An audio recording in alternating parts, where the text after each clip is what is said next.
नमस्कार। आजको हाम्रो यो योग विज्ञानको अन्तिम सेसन विथ मी। तपाईलाई सबै कुरा अहिलेसम्म हामीले जे गर्यौं त्यसको जेस्ट भन्छु। Hope you have benefited somehow from this program.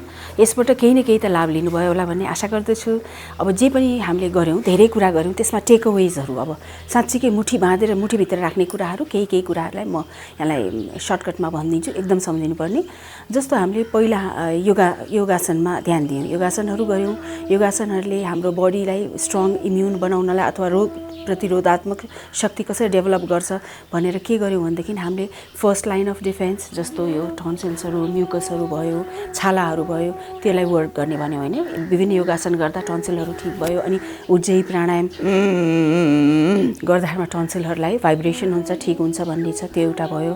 अर्को सेकेन्ड लाइन अफ डिफेन्स चाहिँ योगाभ्यास गरेर हल्का मोडरेट इन्टेन्सिटीको एक्सरसाइजहरु गर्दाखेरि शरीरमा इम्युन सेल्सहरु जताततै वरियर्स जस्तो फागोसाइट्सहरु, म्याक्रोफेजेस अनि त्यसपछि यो किलर सेल्सहरु यिनीहरु सबै निस्किन्छन् र त्यो के हुन्छ शरीरमा वरियर जस्तो ठिक्क पर न्यूट्रोफिल्सहरु निस्के ठिक्क परे बस्छन्। अनि शवासन गरेपछि के हुन्छ they go back to work. अर्गनहरुमा गएर तिनीलाई हन्ट गरेर खोजिकन इभन क्यान्सरस कार्सिनोमिक सेल्सहरुलाई पनि तिनीले ट्याकल गर्छ, ह्यान्डल गर्छ। अनि अर्को भयो टी सेल्सहरु कसरी भन्दा लिम्फ ग्ल्यान्ड्सले जुन बनाउँछ आर्मीजहरु प्रोड्युस गर्छ, वेल एफिसिएन्ट आर्मीजहरुलाई मात्र काम गर्न जान दिन्छ, अरूलाई सबै डेड मारिदिन्छ। त्यो थाइमस ग्ल्यान्डलाई एक्टिभेट गर्ने विभिन्न आसनहरु पनि देखायौं। अनि त्यसबाहेक अब अहिले हामीले के गर्न मिल्छ भन्दा यसलाई एक्टिभेट गर्नको लागि, यो थाइमसलाई एक्टिभेट गर्नलाई दुईटा हात राखेर चेस्टबाट लाफिङ के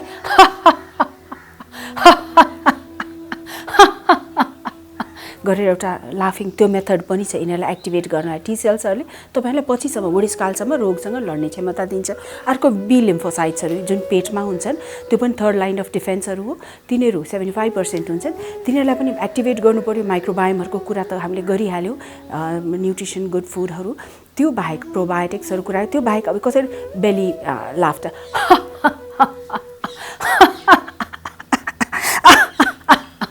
यसरी हाँस्ने, यो पनि एउटा तरिका छ। कपालभाती छ, हाम्रो अग्निसार क्रियाहरु छ, त्योबाट पनि हामी इम्युन रेगुलेट गर्न सक्छौं। अर्को चाहिँ नि हाम्रो यो लिम्फेटिक सिस्टम छ जुनले टक्सिन्सहरु शरीरमा अरु तरिकाले एक्सक्रिट नभएको कुराहरु 15% चाहिँ नि अझ लेफ्ट ओभरहरुलाई लिएर गएर लिम्फेटिक सिस्टमले अनेक तरिकाले एक्सपेल गर्छ। त्यसलाई एक्टिभेट गर्न जस्ट मुभ अराउन्ड हैन, बी अराउन्ड भन्ने चाहिँ हिँड्नु पर्छ, चल्नु पर्छ, ताकि यो प्रेशर नभएको, यो मुटु जस्तो ढक ढक पम्पिङ नभएको, पम्प मसिन फिट नगरेको लिम्फेटिक सिस्टम रन गर्न तपाईको मुभमेन्टले मद्दत गर्छ भन्ने छ। यो चाहिँ हाम्रो योगासनको फाइदाहरु भयो यहाँलाई भनिएको। अब अर्को प्राणायामलाई जेस्ट गरौँ। Take away for pranayama is Wim Hof method. के गरिन्छ विम हफ मेथडमा? पहिला 30 चोटी सास फेर्ने, नाकले लिएर मुखबाट फेक्ने। उले त जताबाट लिएर जताबाट फेके नि हुन्छ भन्छ, हामीले चाहिँ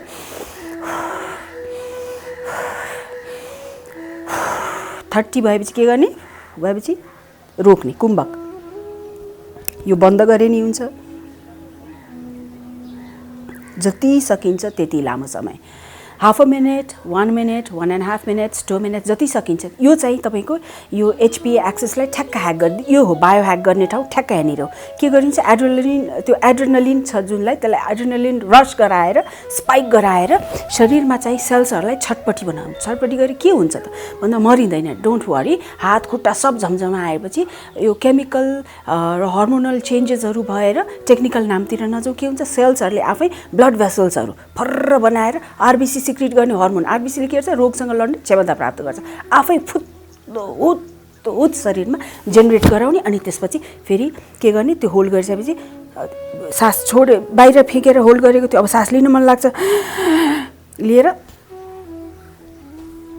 भित्री कुम्भक 15 गर्नुहुन्छ, 15 सेकेन्डसम्म गर्ने। अनि फेरि सास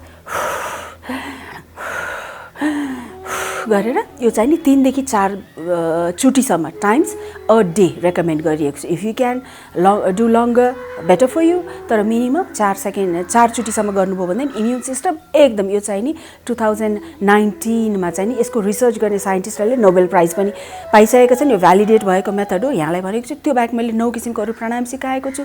मनभित्र कुनै पीर परेको छ, रोगै जस्तो लागेको छ, नमस्कार प्राणायाम गर्ने।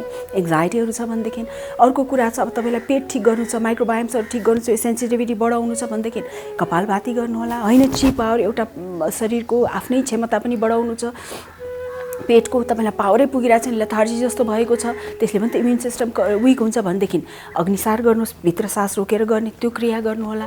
होइन भनेदेखि तपाईँले अनुलोम विलोम गर्नु। अब होइन तपाईँ सबै यो चाहिँ सबै सिम्प्याथेटिक नर्भस सिस्टम ड्रिभन भयो। अब तपाईँले प्यारासिम्प्याथेटिक नर्भस सिस्टमबाट आफूलाई ड्राइभ गर्नलाई के गर्ने, त्यो एकदम शान्ति सुख सब चाहिएको छ, इम्युनिटीहरू त छ मसँग प्रशस्त भनेदेखि अनुलोम विलोम गर्ने अथवा नाडी शोधन प्राणायामहरू गर्ने।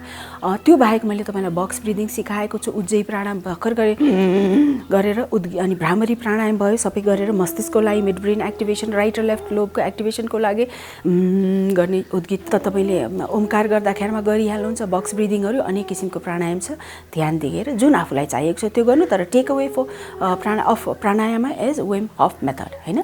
अनि ध्यानको लागि पनि मैले भने तपाईँलाई ध्यान विभिन्न किसिमको हुन्छ। एउटा क्युरेटिभ हुन्छ जुन चाहिँ तपाईँ माइन्ड सबकन्सियस माइन्डमा अथवा शरीरको लागि हो भनेदेखि चाहिँ चक्रोपचार विधिबाट जानुहुन्छ।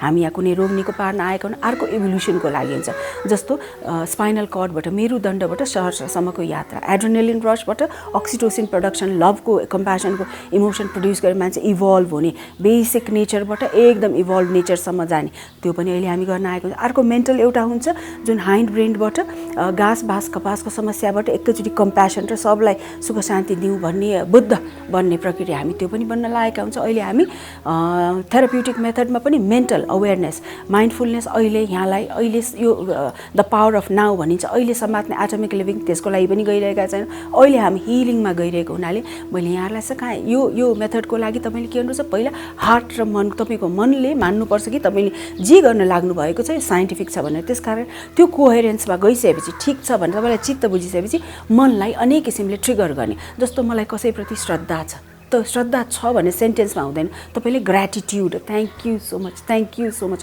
ओतप्रोत हुनु पऱ्यो। कसैप्रति प्रेम छ, भक्ति छ, ओहो मलाई कस्तो मनपर्छ भनेर हुँदैन, आहा कस्तो राम्रो, मलाई कति आशीर्वाद दिएको, धन्यवाद भनेर।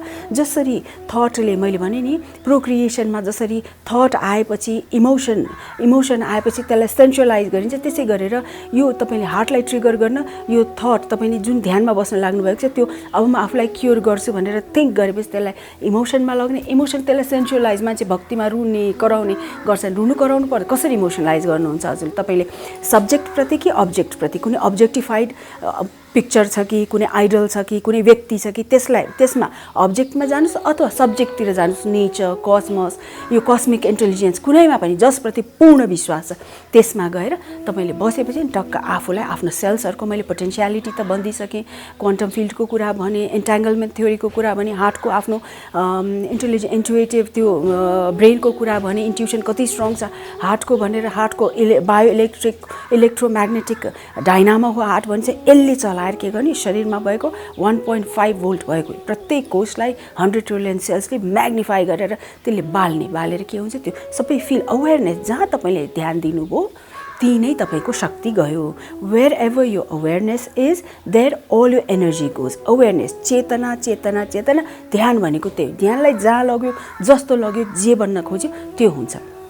सिम्पल लुगामा लग्यो लुगामा ध्यान जान्छ, फुल बिरुवामा लगे बाहिर जान्छ, शरीरमा लगे शरीरभित्र लगे भित्र। कसरी यो बेला चाहिँ तपाईँले आफ्नो इम्युनिटी हेल्थ बढाउनको लागि टाउकोदेखि खुट्टासम्म एनर्जाइज बत्ती जस्तो बलेर त्यो पावर, हिलिङ पावरले आफूलाई मात्र एउटा भाँडो थाप्दा भरि भाँडा थाप्यो भनेदेखि त त्यहाँ केही पनि अटाउँदैन, खाली भएर सब रिलिज, टेन्सन जति रिलिज गर्यो उति सेल्सहरू रिसिपिएन्ट मोडमा जान्छ, उति चाहिँ नि रिसिभिङ मोडमा जान्छ, खुल्ला भएर हरेक किसिमको अग्रेसन, हरेक किसिमको रेजिस्टेन्स, हरेक किसिमको एनिमोसिटी जे पनि हुन्छ नि नराम्रो सबैबाट रेजिस्टेन्स फ्री भएर एकदम मन वचन कर्मले भनिन्छ, मेन्टल स्पिरिचुअल फिजिकल सबै किसिमको रेजिस्टेन्स छोडेर मजाले बसिदिनुहोस् र के गर्नु, त्यो आफ्नो अवेरनेसलाई हिँडाउनुहोस्, सबैतिर हिँडाएर यसलाई छर्नुहोस्। आफू मात्र होइन, सर्वे भवन्तु सुखिनः सर्वे सन्तु निरामय सर्वे भद्राणि पश्यन्तु मा कश्चित् दुःख भाग भवेत्, सबतिर छर्नुहोस्।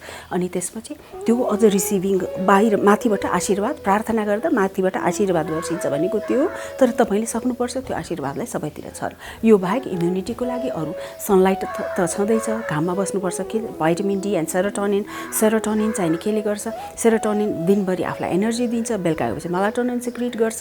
यो सेरोटोनिन र मेलाटोनिन दुईटै हामीले जुन पिनियल ग्ल्यान्डले सिक्रिट गर्छ, फोकस गर्दाखेरिमा त्यो सायद हल्का मसाज हुन्छ अथवा आफ्नो एनर्जी लेभल लग्न सके पनि त्यसलाई चाहिँ असिलेट गर्न सकिन्छ। त्यसले गर्छ के गर्छ, तपाईँको सर्केडियन साइकल्स, उठ्ने सुत्ने बस्ने होमियोस्टेसिस, शरीर बनाउने रिपेयर गर्ने सबै आफूले चलाइरहेको हुन्छ। त्यो चलाउँदा के हुन्छ, तपाईँलाई इन्फ्लेसनको सम्भावना कम्ती, रोग लाग्ने सम्भावना कम्ती हुन्छ। त्यसकारण एकदम पुरा रेस्ट पनि सुत्नु पनि एकदमै आवश्यक छ। हर्मोनल लेभलमा यो भयो, बाँकी एक्सर्साइज गर्दा निस्किने एन्डोर्फिनहरूको आफ्नै छ होइन, त्यो युफोरिया ल्याउने, लाइफमा गजबको मस्ती लिएर आउने त्यो छँदैछ। भाइटामिनहरूको कुरा गर्दा भाइटामिन ए, भाइटामिन सी अनि मिनरलमा जिङ्क खानु जरुरी छँदैछ, त्यो आफ्नो ठाउँमा छ। अनि अर्को कुरा के छ भने तपाईँले प्रोबायोटिक खाने, माइक्रोबायोमको कुरा गरेँ, ची पावर गरेँ मैले। अब त्यसपछि लास्टमा एउटा यहाँसँग बिदा लिनुभन्दा अगाडि के छ भने एउटा टेलोमियर भन्ने हुन्छ। हाम्रो के हुन्छ, सेल्सभित्र हाम्रो शरीर सेल्सभित्रको सेल्सभित्रको न्युक्लियसभित्रको डिएनएमा के हुन्छ, डिएनएको लास्टमा यो जुत्ताको फित्ता बाँध्या जस्तो त्यो क्रोमोजोम्सहरूलाई बाँध्ने के हुन्छ, टेलोमियर भन्ने हुन्छ, फित्ता जस्तो अड्काएको। त्यो टेलोमियर जति कडा चबी राम्रो हेल्दी भयो त्यति के हुन्छ, तपाईँको जिनहरू इन्ट्याक्ट टक्क परेर बस्छ र सेल 50-60 चोटि रिपेयर गर्दाखेरि त्यो बसिरहेपछि हामी निरोगी स्वस्थकर हुन्छौँ। तर यदि त्यो टेलोमेरेज विक भयो भनेदेखि के हुन्छ, त्यो सेल्सहरू जिनहरू फुस्किन्छ, या त सेलले रेप्लिकेट गर्दैन, क्रोमोजोम्सहरू फुस्किन्छ, या त सेल्सले रेप्लिकेट गर्दैन, गरे पनि डिजिज हुन्छ। त्यसकारण छिटो बुढो हुने के गरेर भनेदेखि यो बायोलोजिकल क्लक भनिन्छ टेलोमियरलाई, त्यो चाहिँ नि चबी हुनु पर्यो, त्यो छेउछेउ चाहिँ एकदम हेल्दी हुनु पर्यो। हेल्दी केले राख्छ, अनि किसिमका खानाहरू त छन्, तर केले राख्छ, धन्यवाद ग्र्याटिट्युडको भावले।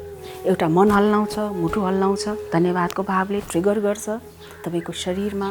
जस्तो चाहे त्यस्तो तपाईँले रियाक्ट गर्न सक्नुहुन्छ, हिल गर्न सक्नुहुन्छ। अर्को टेलोमेरेज हेल्दी राख्नको लागि तपाईँले धन्यवादको भाव, थ्याङ्कफुलनेस, ग्र्याटिट्युड, अप्रिसिएसन, लभ, कम्प्यासन, एकदम सबको भलो होस्, सबको राम्रो होस्, धन्यवाद, आहा कति राम्रो, ठिक छ भनेर स्वीकार भावले तपाईँको त्यो टेलोमियरलाई पनि हेल्दी बनाउन मद्दत गर्छ। त्यसकारण अहिले यहाँहरू मसँग यत्रो दिनसँगै बस्नुभयो, मैले साइन्सका विभिन्न कुराहरू ल्याएर, मैले बुझेका पढेका लेखेका कुराहरू ल्याएर यहाँहरूको समक्ष राखेको छु। रेफरेन्स लिन पाइनँ किन प्रोग्राम लामो हुन्छ। मसँग तपाईँले कम्युनिकेट गर्नुभयो भने कहाँबाट के रेफरेन्स लिएर यो सब कुरा गरेको यहाँलाई म भन्ने छु। मसँग बसिदिनु भएकोमा, यो प्रोग्राम फलो गरिदिनु भएकोमा, मलाई अप्रिसिएट गर्नुभएकोमा, एन्करेज गर्नुभएकोमा, मलाई फिडब्याक दिनुभएकोमा यहाँहरू सबैलाई म मेरो तर्फबाट धन्यवाद दिन चाहन्छु। यो हाम्रो योग विज्ञानको कार्यक्रम आज यहीँ सकिन्छ। धन्यवाद।